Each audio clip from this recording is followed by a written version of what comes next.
I want you to imagine that right now you're seated and you're watching your own funeral. That's right, yours. Your body is laid right out in front of us in the coffin. COVID is over, which means that everybody's there. Your whole extended family, your colleagues, your friends. Now I want you to imagine that the person in the world who knows you best, picture them, they get up and they walk to the podium to speak. They're going to give the eulogy. They're going to regale the congregation with stories about who you were and what made you tick, what you've done. Just think with me for a moment. Everyone is there. What do you want them to hear? What is it about your life that you want them to remember? Now I want you to imagine that after the eulogy is over, the pastor, well, he says, does anyone else have something they'd like to say? At first there's that awkward pause, the silence. And then from behind you, from right at the back of the room, you hear the feet scrape and someone comes forward. And as they do, everybody turns around and the reaction on each of the faces in the room is a little different. Some recognise him, some smile with delight, while others, they wonder who he is. But by the time he gets to the podium, the whispers around the room mean that everybody knows. Everybody knows who he is. He's the judge of the living and the dead. It's Jesus himself. I want you to imagine that Jesus is at your funeral and he's going to speak. And I want you to remember that he really is the person in the world who knows you the absolute best. And I want to ask you this. What would he say? What would he say about you, about the way that you've lived your life? What would he say about what was most important to you? What would he say, about your dreams, your hopes and your accomplishments? And what would his verdict be on the way that you'd lived your life, on the way you'd spent the time that he'd given you? Let me ask you, how would you feel about him speaking at your funeral? Let me tell you this, by the end of the sermon, you will not have to guess. You'll know exactly what Jesus will say if you were to die tonight. For some of us, that's actually going to bring us great joy, and it'll come with eager anticipation. For others, there's actually going to be a sober reckoning today. But if that's you, don't despair. Each of us will be given the opportunity, if you like, to rewrite our own eulogy and to change what Jesus would say. How about I pray and ask God to speak to us today through his word? Our gracious God and our loving Heavenly Father, we are waiting for Jesus' return. Help us to understand your word better so that we can wait as we should. And we ask this in Jesus' name. Amen. As with the last couple of weeks in our Press Play series, the action in our passage that we're looking at today comes from Matthew 24 and 25. This time, Matthew 25, 14 to 30. And it takes place on the Monday before Jesus' death. And like the last 2 weeks, Jesus is telling his disciples parables. Parables that have 2 options and 2 outcomes. They're parables designed to ensure that his disciples, his followers, us, that we are absolutely ready for Jesus' return when he does come to judge the living and the dead, when we stand before him and give an account for our lives. This parable we're going to look at today, it has the potential to totally shape everything that we do with our lives. It should determine everything we invest in, everything we value, everything we pour our hearts into. It ought to shape what is said at our funerals and then how we're welcomed by Jesus on that last day. It's often called the parable of the talents, and it begins like this. Let me read. For it would be like a man going on a journey who called his slaves and entrusted to them his property. To one he gave 5 talents, to another 2, to another 1, to each according to his ability. Then he went away. Now, if we're going to understand this parable, there are a couple of things that we need to get straight. Firstly, he didn't call his servants, he called his slaves. He didn't call his unionised workforce. He didn't call his employees with rights. He called his slaves. And the word is doulos, and it is the garden variety word for slave. It always means slave. Now, you and I, we don't like the idea of slavery, and for good reason. But don't for a moment think that Jesus is condoning slavery. He's just using a common experience in the first century to make his point. He did the same thing with burglary a few verses earlier in chapter 24. He's no more condoning burglary than slavery. And his point is this: the master called men who were bound to obey, or they would face serious consequences. The second thing we need to get straight as we begin is this: we need to understand just what a talent was. Now, if you're like me and you've been around churches for a while, you will have heard well-meaning preachers using this passage to speak about the importance of using our God-given talents, our abilities, for Jesus. We've been told that we need to make the most of our talents, that if we've got a talent, we've got to develop it and use it and realise our potential, that it would be wrong not to. We're told we've got to become the best we could be for Jesus, which is not what this passage is about at all. And to say that it is to monstrously distort what Jesus is saying. If we're going to understand what a talent is, we need to head downstairs to the gym. Come with me and I'll show you. Welcome to the gym. A talent is just a measure of weight. So 1 talent was around 35 kilos, 2 talents was around 70 kilos, and the 5 talents were around 175 kilograms of either gold or silver. And my guess is that Jesus was probably talking about gold because the sums were outrageous. So 1 talent was worth about, in today's money, 8 million dirhams. 2 talents, 16 million dirhams, and the 5 talents, 40 million dirhams. Let's head back upstairs and see what Jesus wanted his slaves to do with that enormous sum of money. What did the master want his slaves to do with his vast wealth? Come to verse 15. To the one he gave 40 million dirhams, to another 16 million dirhams, to another 8 million, to each according to his ability. That is, he didn't give them talents. He gave them something of immense value, according to their ability, according to their talents. That is, according to their ability to use it, to trade with it, to invest it, to engage in commerce with it, to make more money for their master with it. Their task, simply put, is this: to improve their master's assets. Now, at this point, we need to stop and put ourselves into the first century. In those days, there was no stock exchange. You couldn't just park a lazy million dirhams somewhere easily. You couldn't just go out and buy a truckload of Apple shares or invest in the Dow Jones or pick up something that would pay you dividends. There were no franchises that you could buy into. There was just hard work to be done. In the first century, if you had that sort of money to spend it all, to invest it all, you'd go and buy farms, plural, and bakeries, and fishing boats, and a myriad of other small businesses. You'd have to employ people, lots of people. You'd have a complex business structure. You'd have your hands full. You would be working your tail off to improve your master's assets, which is just what they did. Verse 16.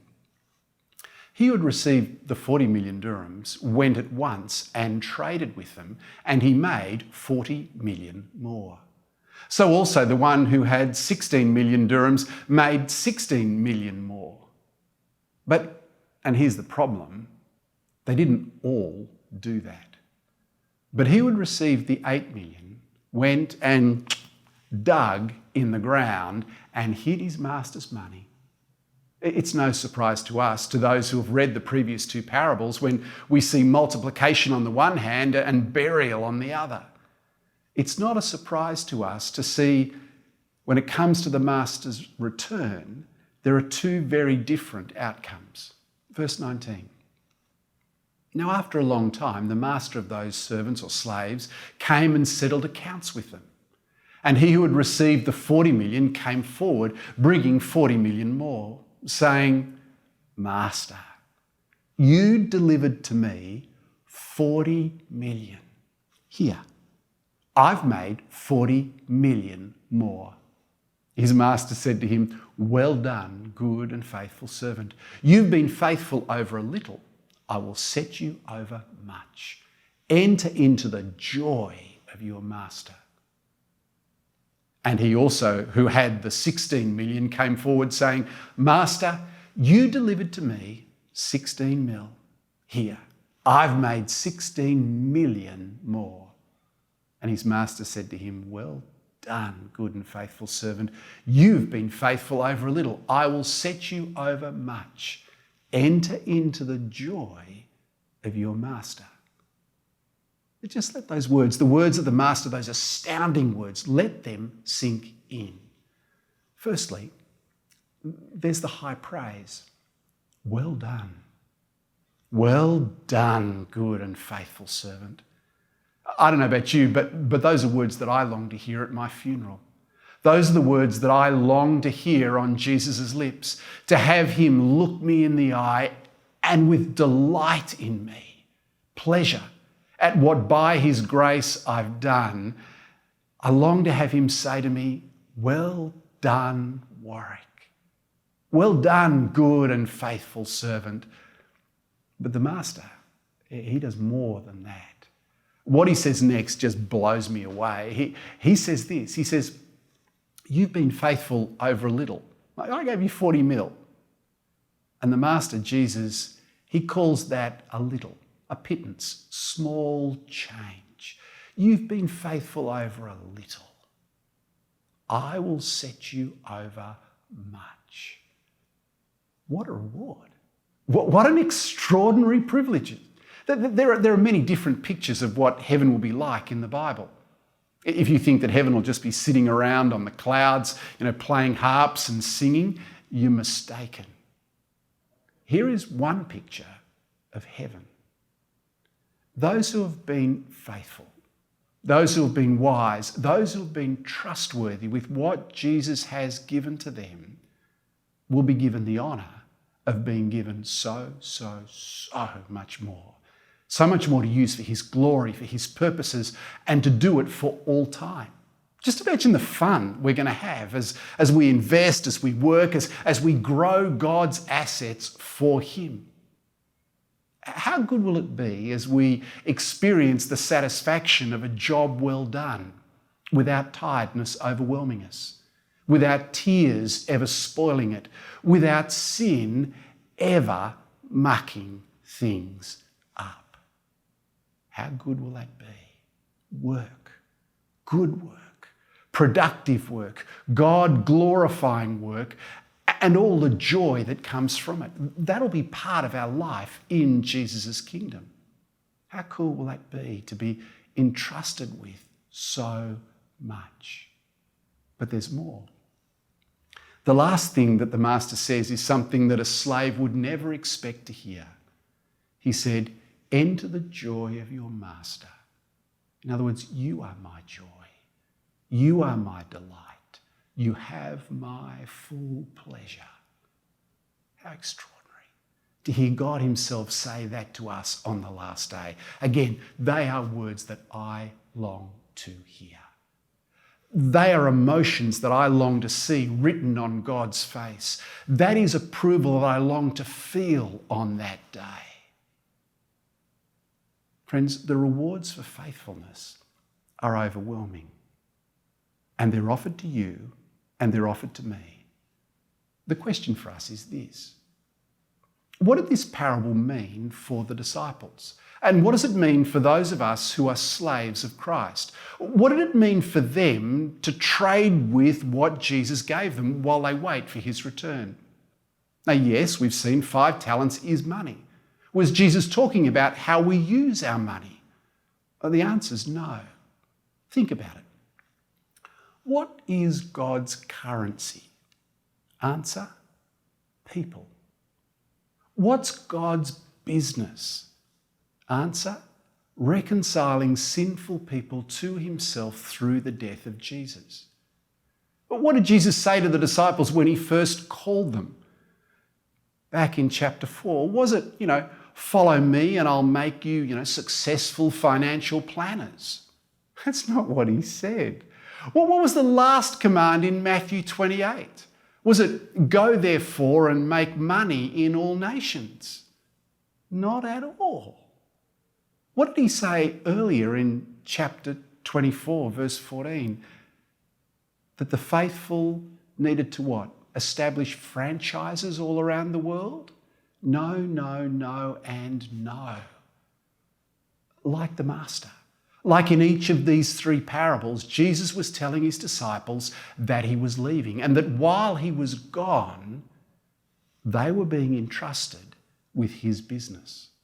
They were entrusted with the business of proclaiming the good news about Jesus to the world. They were to be involved in fishing for men, making disciples wherever in the world they were.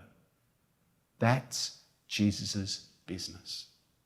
That's where he invested his blood. That's what his disciples were to invest in. That's the business that you and I are in. We're in it together. We're in it according to our abilities. Some of us, yes, will be given more because of the abilities God's given to us. Others of us will be entrusted with less, again, according to our abilities that God has given to us. The extraordinary thing is this. Listen to the way that William Taylor puts it. He says, it is a wonderful, glorious, magnificent thing to be able to say, I am a servant of the Creator of the universe. And in the absence of the King of Kings, He, God, He has entrusted His work to me, even in my situation, as I am. And as slaves of Christ, like the slaves in the parable, how wonderful, glorious and magnificent it will be when on that day, when Jesus returns, we show Jesus our returns on His investment. How delightful will it be on that last day to stand before Jesus and say, here are the children I taught in Dubai in kids ministry. Here's my colleague whom I shared Christ with. Here are the members of my 242 group that I invested in as we walked together and did life together and as we made disciples together. And over here are my nieces and my nephews, my grandchildren who I read your word to and prayed for and brought Jesus to when their own parents wouldn't. Here are my children who I discipled. Here are my parents whose endless questions I answered until you saved them. I love the way that the Apostle Paul writes about this scene in 1 Thessalonians chapter 2. Speaking of the Thessalonians, speaking of the people he invested in, speaking of his gospel return, he says this. He writes, "For what is our hope or joy or crown of boasting before the Lord Jesus at his coming? Is it not you? Is it not you, the ones we poured our lives into, leading you to Christ and growing you to Christ?" He writes, "For you are our glory and joy." The only thing you will have, the only thing that I will have to place before Jesus on the last day will be people, will be the people that we've invested in for God's kingdom. Everything else we do in this world will be consumed on that last day. Our careers, gone. You've got to wonder why we bother. Our achievements, dust. You've got to wonder, why do they consume so much of our time? Our assets, burned to ash. You've got to question, did they ever have any real value? Our task, the one that Jesus has left us with, is to improve his assets, not our own, to build his kingdom, not ours, to grow his people, not our legacy. The only things that will survive the judgment of God are our investments in God's kingdom, other people we invest in now in this life with his gospel. So let me ask you this. What do you currently have invested in seeing the Master's asset grow? How is your time spent? Where is your energy going? What consumes your creative juices? How much of it will survive Jesus' scrutiny on that last day? How's your kingdom investment portfolio looking? What sort of return are you seeing on your gospel investments? Who are you deliberately investing in? Who's on your list? Now, mentally write down the names of people you're investing in. You got them? Okay, now ask, how much of my time is spent actually investing in them? And what sort of time? Is it quality time or just the dregs? How much of my energy goes into them? Is it what I can spare or is it when I'm at my best? And how's your kingdom work versus work for money? How's that balance going? You'll know you've got your kingdom work investment versus your work for money balance right when your kingdom investments keep getting in the way of work, when you keep running out of time for work because investing in people with the gospel takes up so much of your time and energy and focus, when work seems to just keep getting in the way. People who have the balance right often don't take the promotion that's offered because they know it'll chew too much out of their time, making investing in the kingdom too hard. They often stay in the one job rather than switching, maintaining the gospel relationships they've invested in because they take priority over their career. How's the balance in your life going? Come back to your list. Who's on it? Is there anybody on it? If your list isn't what you'd like it to be, in a few moments we'll work out together how you can start to change it up and increase your portfolio. Start investing where it really matters. But first, well, it's important to remember that the parable doesn't end here. There's also the slave who received the 8 million dirhams, who buried it and is himself about to get buried. Look at verse 24. He also, who had received the 1 talent, the 8 million, came forward saying, "Master, I knew you to be a hard man, reaping where you didn't sow and gathering where you scattered no seed. I knew you, so I was afraid. And I went and hid your talent in the ground. Here, you have what is yours." But his master answered him, "You wicked and slothful slave, you lazy good for nothing. You knew that I reap where I've not sown and gathered where I have no seed. Well, then if that was the case, then you ought to have invested. You ought to have invested my money with the bankers, and at my coming, I should have received what was my own with interest." What is absolutely clear is this slave never actually knew his master. Not really. Sure, he knew about him, but he didn't know him. Yes, he knew that he reaps where he doesn't sow and gathers where he didn't scatter. But, and it's a very big but as you and we've also seen, he also rewards overwhelmingly those who are faithful. He gives them more than is imaginable. He praises them lavishly and he brings them into his very heart. The problem for this slave was twofold. Firstly, as I said, he never knew his master. But secondly, he was wicked and lazy. That is, he refused to do what was expected of him. What about you? What kind of a slave are you? Jesus has left and is coming back. Whether you're his follower or not, his expectation is that I am his slave, and that we will do what he expects while he's gone. You might not know him all that well. His expectations might seem to you to be quite unreasonable. But he's the master. I'm not. You're not. He owns you. He created you. He has the right to shape your life. He has the right to tell you how to live. You have no right to refuse. And if you do, well, listen to the very end of the parable, for the master continues, verse 28. He says, "So take the talent from him and give it to the one who has 10 talents. Why? For to everyone who has, more will be given, and he will have an abundance. But from the one who has not, the wicked and lazy servant, even what he has will be taken away. And cast the worthless slave into the outer darkness. Into that place there will be weeping and gnashing of teeth." There'll be no reward. There is just the expectation of hell for those who refuse to submit to their master, Jesus. Is that you?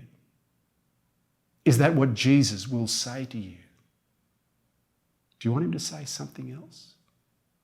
Do you want things to be different? Our series is called Press Play. It's all about the action that we can take now as we wait for Jesus' return. So now it's time for you and me to press play in our lives. Come back with me to your funeral. Come back to your eulogy. I said at the beginning that you'd have the opportunity to rewrite your eulogy. Would you like to do that? Would you like Jesus to say something different? It's something that you and I will only be able to do if we're honest with ourselves about which slave we are most like. So let me ask you now, which of the slaves are you most like? You might be one of 3 options. Firstly, are you like the third slave, the last one, who really didn't know his master, who buried what he was given, who never really looked into the good news about Jesus for themselves, let alone thought about investing it in others? Friend, Jesus hasn't returned yet. That delay is giving you time. Time to get to know Jesus, time to understand what he's done for you, time for him to transform you, time for you to respond with faithfulness, with investment in his kingdom. It is not too late to press play. It's not too late to press play on a very different ending to your life. Here's a really easy and accessible step that you can take right now. We've got an Equip for Life course starting next week. It's called Just for Starters, and it's for people just like you. It'll get you started with Jesus. It'll help you get to know him and understand what he's done and work out the next steps forward in an easy and really accessible way. All you need to do is log on to the website, www.fellowshipdubai.com/equip, and look for Just for Starters. The team would love to help you take your first steps, discovering Jesus for yourself. The second option is kind of a hybrid between that third slave and the first 2. You're someone who knows Jesus. You know his love for you. You've tasted his forgiveness for yourself. You've been blown away by his grace. But when you look at your gospel investment portfolio, it's pretty thin. That list of names from earlier, the ones you're investing in, it's way shorter than you know Jesus would like it to be. If you want to press play, if you want things to be different, open a gospel investment portfolio today. Here's the easiest way to do it. Now, you've heard me say this before, and I'm going to say it again. The easiest way to do it is to join a 242 group. 242 groups are groups of 8 to 12 people who meet each week online at the moment because of COVID, and they invest in each other with the gospel. They learn with each other about what it means to follow Jesus, about what it means to help others to discover him for themselves, what it looks like to grow others. As I've said before, if you're not in a 242 group, you're trying to invest in God's kingdom with both arms tied behind your back. It's too hard to do on your own. Go to the link on the screen. Join a group today and start investing. The returns are guaranteed. They will last for eternity. You simply cannot lose. The third option is that you're someone who's already investing. You know Jesus. You know the delights of growing his people. You're seeing some of that fruit in the lives of those you're discipling. If that's you, keep going. You've already pressed play. You're doing well. You're doing really well. Good and faithful slave. And as you keep going, why not ask, how can I expand my portfolio further? In other words, who can I take under my wing? Who do I know who's a follower of Jesus but isn't really investing? Who can I bring with me? Who can I ask to join my 242? Who can I invite to join me in my ministry as I serve? If that's you, if you're that third type, make a list of people. And then pray for those on the list, asking God to prepare their hearts to get involved with you in what matters. And then fire off a few WhatsApps. Arrange to catch up for coffee with a few friends and simply ask them to join you. You'll be persuasive. You love serving. You love your 242. You know how good it is to invest. Just let them see your heart for gospel work. And then help them to remove any of the roadblocks that are slowing them down. Jesus is going to return. He is going to ask us how we've invested the gospel message that he's given to us.